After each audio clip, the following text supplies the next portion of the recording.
सच्चाई सच छुपने नहीं देंगे। आदाब, मैं हूं हाफिज गुलाम सरवर और आप देख रहे हैं देश की सच्चाई।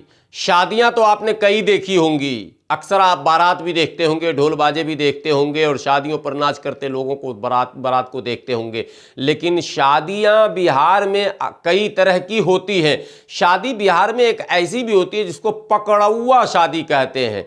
जानते हैं पकड़ौआ शादी क्या है? तस्वीर देखें आप, पकड़ौआ शादी कैसे होती है। बिहार में एक प्रचलन है, बहुत पुराना है, शायद सरकार को इस पर गंभीर होना चाहिए था, इस पर एक कानून बनना चाहिए था, लेकिन अब तक इस पर कोई बहस भी शुरू नहीं हो पाई है कि क्या किसी लड़के को जबरन पकड़कर उसका अपहरण कर उसका जबरन धार्मिक रीति रिवाज से उसको किसी लड़की के मत्थे मढ़ दिया जाए और जबरन 7 फेरे लगाकर अग्नि को साक्षी, जबरन सब कुछ जबरन मैं बता रहा हूं, इसलिए इसको पकड़ौआ शादी कहते हैं। जबरौआ शादी भी आप कह सकते हैं। धर पकड़ करके अपहरण करके किसी लड़के को मंडप में लाना। और पंडित जी को भी देखिए, लोग धर्म की दुहाई देते हैं। अगर किसी धर्म में भी ये बात हो रहा है, हालांकि धर्म पर कोई आरोप मैं नहीं लगा रहा हूं, लेकिन किसी भी धर्म में इस तरह की बात अगर है तो उसका विरोध होना चाहिए। बहुत बड़ी कुरीति है और इसका विरोध होना चाहिए। और सभी समाज सेवियों को, राजनेताओं को और धार्मिक जनप्रतिनिधियों को भी इसका विरोध करना चाहिए। लेकिन बिहार में दुर्भाग्य से इस 21वीं सदी में भी इस तरह की घटनाएं होती रहती है। भी नालंदा जिला की एक घटना, जरा इस तस्वीर को देखें।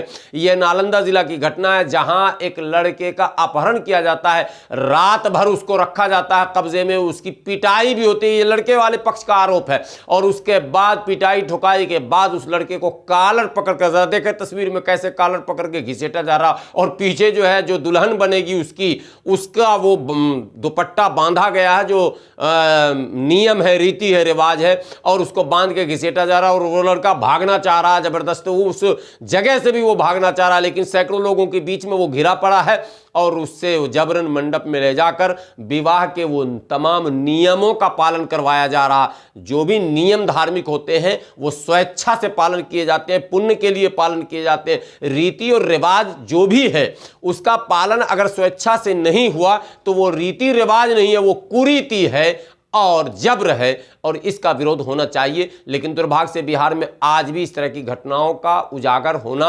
लगातार जारी है। अक्सर इस तरह की घटना सामने आती रहती है। राजनेता भी चुप्पी साधे रहते हैं, समाज सेवी भी चुप्पी साधे रहते हैं और धार्मिक जनप्रतिनिधि भी चुप्पी साधे रहते हैं। अरे कहीं से तो शुरू कीजिए इसके खिलाफ बोलना। पकड़ौआ शादी और जबरौआ शादी के खिलाफ एक अभियान ऐसे ही चलना चाहिए जैसे सती प्रथा के खिलाफ चलाया गया था। बने रहे देश की सच्चाई के साथ। इसी तरह के अपडेट के साथ फिर हाजिर होऊंगा। शुक्रिया।